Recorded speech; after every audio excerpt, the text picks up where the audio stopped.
Assalamualaikum warahmatullahi wabarakatuh. Di sini kami dari kelompok 7 yang beranggotakan 2 orang. Yang pertama saya sendiri Safinatul Muharrafah, yang kedua Isti'anatul Azizah.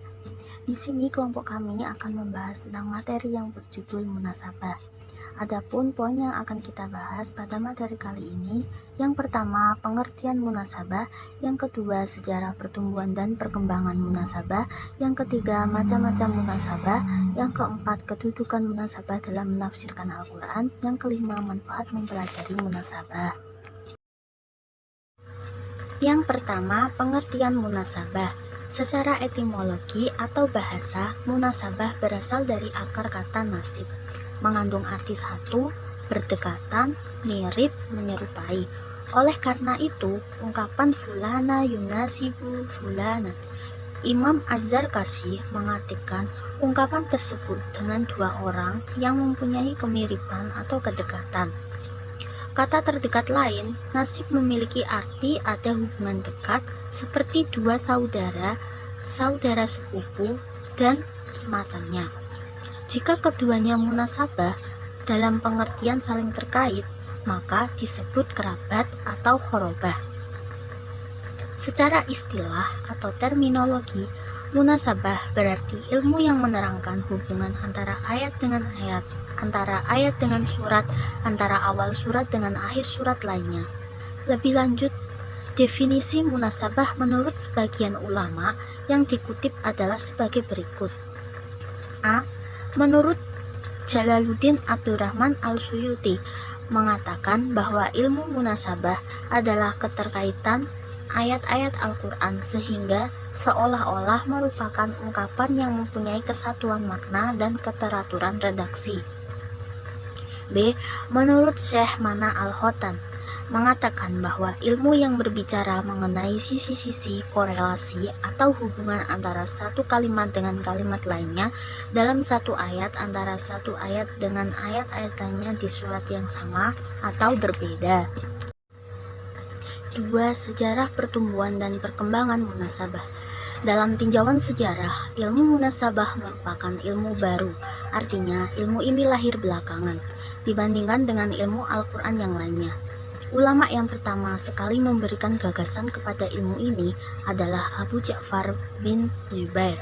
Beliau adalah salah seorang ulama ahli dalam ilmu-ilmu Al-Quran yang hidup pada abad ketiga atau abad keempat Hijriyah. Menurut Imam Jalaluddin Asyuyuti, ilmu ini dikembangkan pertama sekali oleh Imam Abu Bakar An-Naisaburi di Baghdad, Irak. Pada tahap perkembangannya, ilmu ini ada yang mengatakan bahwa ilmu ini dipelopori oleh Abu Bakar Al-Naisaburi. Beliau memberikan beberapa pertanyaan mengenai ilmu ini, yakni pertanyaannya adalah apakah suatu ayat menyempurnakan ayat sebelumnya atau apakah suatu ayat tersebut berdiri sendiri? Jika memang berdiri sendiri, bagaimana kesesuaian dengan ayat sebelumnya? Sedangkan tentang urutan turunnya suatu ayat tidak dapat diragukan lagi. Pada tahap berikutnya, seorang ahli ilmu Al-Quran bernama Ibrahim bin Umar Al-Bihoi dalam kitab Nazm Al-Durar fi Tanasub Al-Ayat wa Al-Suwar, beliau membahas secara lengkap. Kitab ini khusus membicarakan tentang keterkaitan antara satu ayat dengan ayat lain, serta antara satu surat dengan surat yang lain di dalam Al-Quran. Latar belakang munculnya ilmu ini berkenaan dengan sikap para mufasir pada saat itu yang selalu bertanya-tanya tentang hubungan antara satu surat dengan surat yang lainnya, antara satu ayat dengan ayat lainnya yang seakan-akan tidak punya hubungan sama sekali. Ilmu ini juga digunakan untuk salah satu teori tafsir, yakni metode tafsir maudhu'i. Masalah pembahasan ilmu munasabah Al-Quran mencapai puncaknya di bawah usaha Ibrahim bin Umar Al-Bihoi pada tahun 809 sampai 885 Hijriyah. Tetapi kolerasi di sini ternyata menyangkut sistematika penyusunan ayat dan surat Al-Quran sesuai dengan urutannya dalam mushaf. bukan dari segi korelasi ayat-ayat yang membahas masalah yang sama dan terkadang bagian-bagiannya terpencar dalam beberapa surat. Dalam segi lainnya, maksud Al-Bihaqi ini adalah untuk menjelaskan kemukjizatan Al-Quran dari segi sistematika penyusunan ayat-ayat dan surat-suratnya, serta sebab pemilihan suatu segi-segi petunjuk Al-Quran yang dapat dipetik dan dimanfaatkan masyarakat dalam kehidupan dan bermanfaat untuk kedepannya bisa diamalkan. Hingga pada zaman ini, para ulama belum banyak yang melibatkan diri dalam bidang ilmu munasabah Al-Quran. Namun, Wahab Az-Zuhaili dalam tafsir Al-Munir, beliau menggunakan metode munasabah untuk menghubungkan suatu pokok permasalahan antar ayat dalam satu pembahasan. Sejauh ini, ilmu ini hanya sekedar memperkenalkan sebagai bentuk atau bagian dalam ilmu keislaman dalam objek ilmu Al-Quran. Yang ketiga, macam-macam munasabah. Dalam Al-Quran sekurang-kurangnya terdapat 7 macam munasabah, yaitu yang pertama, munasabah antar surat dengan surat sebelumnya. As-Suyuti menyimpulkan bahwa munasabah antar satu surat dengan surat sebelumnya berfungsi menerangkan atau menyempurnakan ungkapan pada surat sebelumnya. Sebagai contoh, dalam surat Al-Fatihah, surat pertama ayat kedua, ada ungkapan Alhamdulillah. Ungkapan ini berkorelasi dengan surat Al-Baqarah surat kedua ayat 152 dan 186. Yang kedua, munasabah antar nama surat dan tujuan turunnya. Setiap surat mempunyai tema pembicaraan yang menonjol dan itu tercermin pada namanya masing-masing, seperti surat Al-Baqarah surat kedua, surat Yusuf surat ke-12, surat An-Naml surat ke-27, dan surat Al-Jin surat ke-72. Yang ketiga, munasabah antar bagian suatu ayat, antar kata dalam satu ayat. Munasabah antar bagian surat sering berbentuk pola munasabah at-tadodat atau perlawanan, seperti terlihat dalam surat Al-Hadid surat 57 ayat 4 yang berbunyi Bismillahirrahmanirrahim. Walladzi khalaqas samawati wal arda fi sittati ayyamin summa stawa 'alal 'arsy ya'lamu ma yaliju fil ardi wa ma yakhruju minha wa ma yanzilu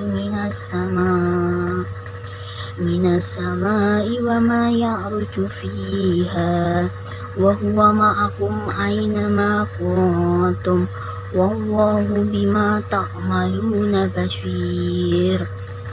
Yang artinya, dialah yang menciptakan langit dan bumi dalam 6 masa, kemudian dia bersemayam di atas Ar-Rasy. Dia mengetahui apa yang masuk ke dalam bumi dan apa yang keluar darinya, dan apa yang turun dari langit dan apa yang naik kepadanya. Dan dia bersama kamu di mana saja kamu berada, dan Allah Maha melihat apa yang kamu kerjakan. Quran surat Al-Hadid ayat 4. Antara kata yaliju masuk dengan kata yahruju keluar, serta kata yang zilu turun dengan kata yahruju naik, terdapat korelasi perlawanan. Contoh lainnya adalah kata al-adab dan ar-rahmah dan janji baik setelah ancaman. Munasabah seperti ini dapat dijumpai dalam surat Al-Baqarah surat kedua, An-Nisa surat keempat, dan surat Al-Maidah surat kelima. Yang keempat, munasabah antar ayat yang letaknya berdampingan. Munasabah antar ayat yang letaknya berdampingan sering terlihat dengan jelas, tetapi sering pula tidak jelas. Munasabah antar ayat yang terlihat dengan jelas umumnya menggunakan pola takkid atau penguat, tafsir atau penjelas, i'tirad atau bantahan, dan tasydid atau penegasan.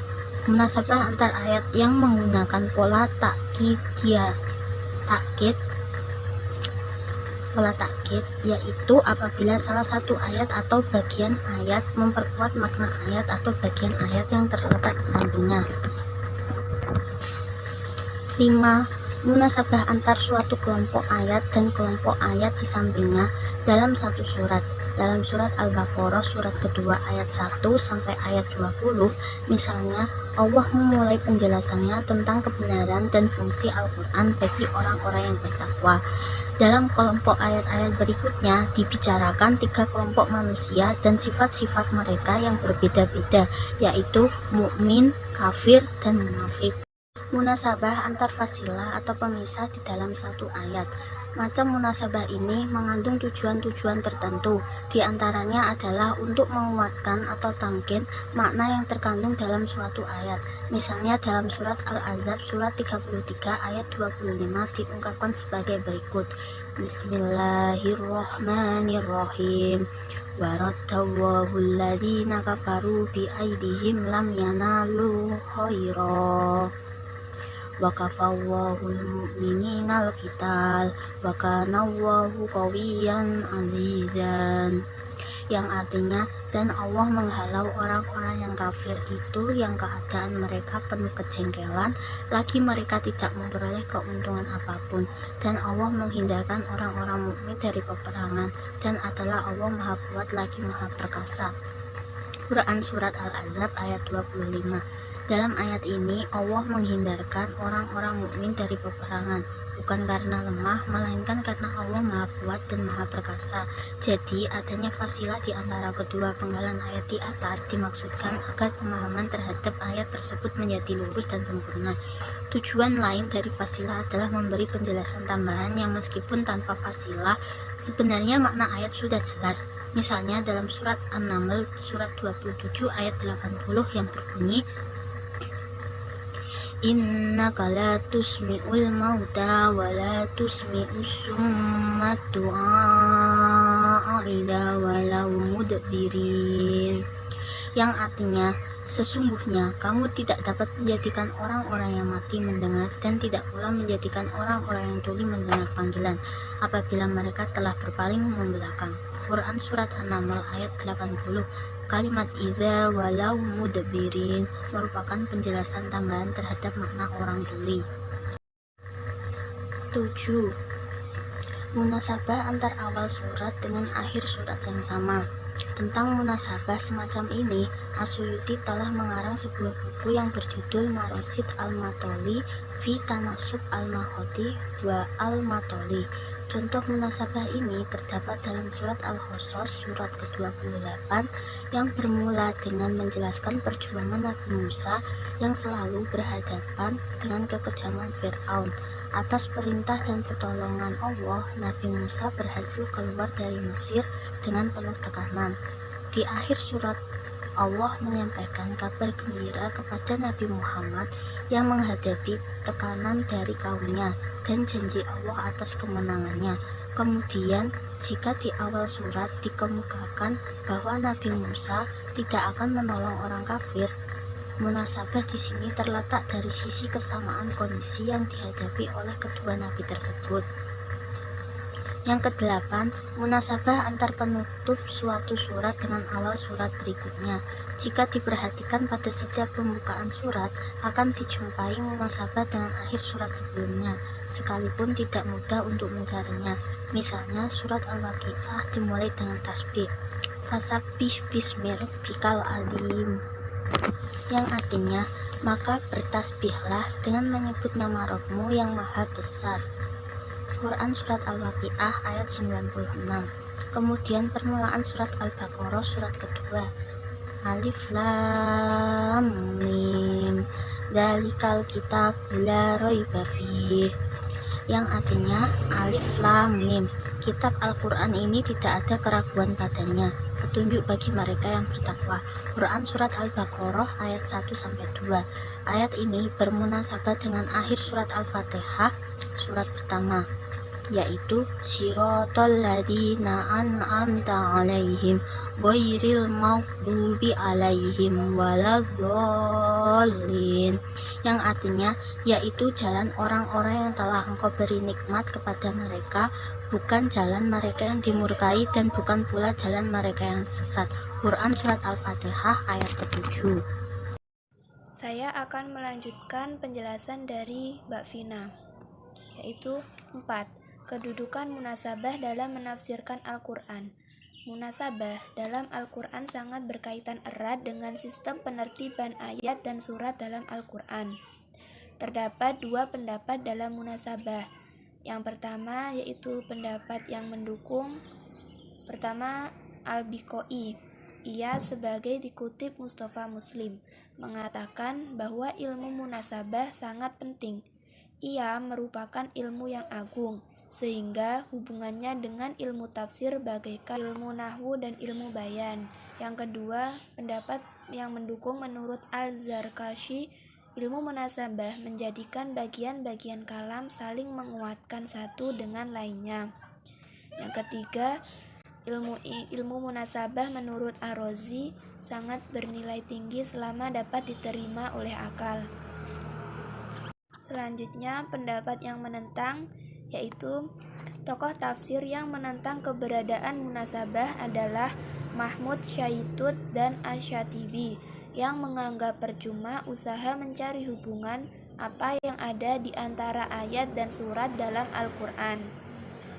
Penguasaan seseorang dalam munasabah akan mengetahui mutu dan tingkat kebalaguhan Al-Quran dan konteks kalimatnya antara yang satu dengan yang lain.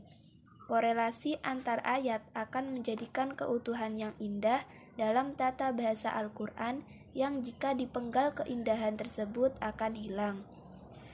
Ini bukti bahwa Al-Quran betul-betul mukjizat dari Allah, bukan kreasi Nabi Muhammad. Sebagai dikatakan Ar-Razi bahwa kebanyakan keindahan-keindahan Al-Quran terletak pada susunan dan hubungannya. Sedangkan susunan kalimat yang paling indah atau baligh adalah yang paling berhubungan antara satu dengan lainnya. Di sini jelas bahwa pengetahuan tentang munasabah dapat memudahkan orang dalam memahami makna ayat atau surat Al-Quran secara utuh. Adanya penafsiran yang sepenggal-sepenggal terhadap ayat-ayat Al-Quran akan mengakibatkan penyimpangan dan kekeliruan dalam penafsiran. Selanjutnya, kedudukan munasabah dalam tafsir dan hubungannya dengan asbab al-nuzul. Perbedaan antara ilmu munasabah dengan ilmu asbab al-nuzul adalah: yang pertama, mengkaji hubungan-hubungan teks dengan bentuknya yang akhir dan final. Sementara yang kedua, mengkaji hubungan bagian-bagian teks dengan kondisi eksternal. Dari sini, kita dapat memahami mengapa ulama kuno berpendapat bahwa ilmu asbab al-nuzul adalah ilmu historis, sementara ilmu munasabah adalah ilmu stilistika, dengan pengertian bahwa ilmu memberikan perhatian pada bentuk-bentuk keterkaitan antara ayat-ayat dan surat-surat. Jika asbab al-nuzul mempunyai pengaruh yang besar terhadap pemahaman makna dan tafsir suatu ayat, maka pemahaman terhadap munasabah atau hubungan antar surat dan ayat tidak kalah pentingnya dalam upaya penafsiran ayat secara sempurna, maupun memperoleh wacana baru yang luas dan padat. Ilmu ini juga berperan mengganti ilmu asbab al-nuzul apabila kita tidak dapat mengetahui adanya relevansi ayat dengan ayat lainnya. Selanjutnya, yang kelima yaitu manfaat mempelajari munasabah. Hanya sedikit di antara para mufasir yang memberikan perhatiannya karena ilmu ini sangat memerlukan ketelitian dan kejelian. Di antara mufasir yang banyak memberikan perhatian terhadap ilmu munasabah adalah Imam Fakhruddin Ar-Razi. Beliau menyatakan, sebagian besar rahasia yang tersembunyi dari Al-Quran tersimpan dalam persoalan urutan surat dan ayat serta kaitan antara satu sama lain. Terdapat 3 arti penting dari munasabah sebagai salah satu metode dalam memahami dan menafsirkan Al-Quran. Yang pertama, dari sisi balaghah, korelasi antara ayat dengan ayat menjadikan ayat-ayat Al-Quran utuh dan indah. Yang kedua, ilmu munasabah dapat memudahkan orang dalam memahami makna ayat atau surah tanpa memahami kaitan antara satu kalimat dengan kalimat berikutnya dalam satu ayat. Dan yang ketiga yaitu ilmu munasabah sangat membantu seorang mufasir dalam menafsirkan ayat-ayat Al-Quran sehingga dapat menjelaskan keutuhan makna ayat atau kelompok ayat.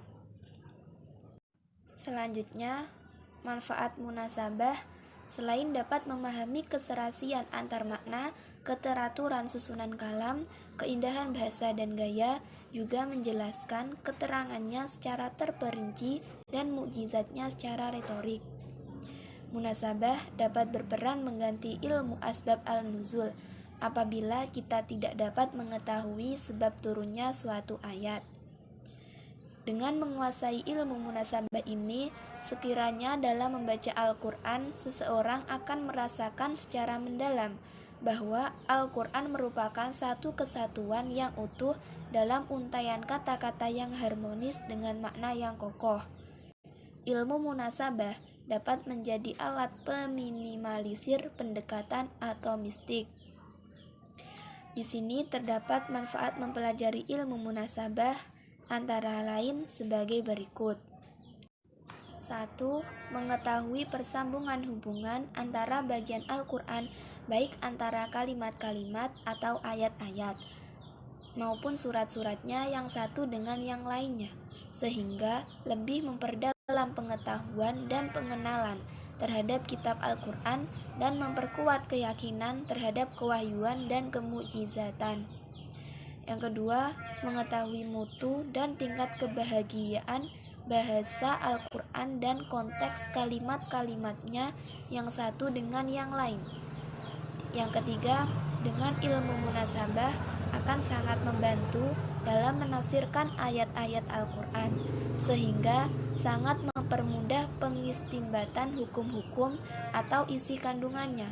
Dalam kaitannya dengan penafsiran Al-Quran, munasabah juga membantu dalam interpretasi dan takwil ayat dengan baik dan cermat. Dengan demikian, ilmu munasabah mempunyai kedudukan yang sangat penting dalam menafsirkan Al-Quran. Ilmu ini dipahami sebagai pembahasan tentang rangkaian ayat-ayat beserta korelasinya, dengan cara turunnya yang berangsur-angsur dan tema-tema serta penekanan yang berbeda. Dan ketika menjadi sebuah kitab, ayat yang terpisah secara waktu dan bahasan itu dirangkai dalam bentuk sebuah susunan yang baku. Jadi, sudah jelas bahwa memahami munasabah dalam Al-Quran merupakan hal yang penting dan sangat urgen, terutama dalam penafsiran ayat-ayat Al-Quran, sehingga dapat memberikan penafsiran yang lebih tepat dan rinci, serta akan lebih mendapatkan pemahaman yang sesuai dengan rasio demi memberikan pencerahan dalam diri untuk lebih meningkatkan keimanan dan ketakwaan seorang muslim. Demikian presentasi dari kelompok kami, kurang lebihnya kami mohon maaf. Wassalamualaikum warahmatullahi wabarakatuh.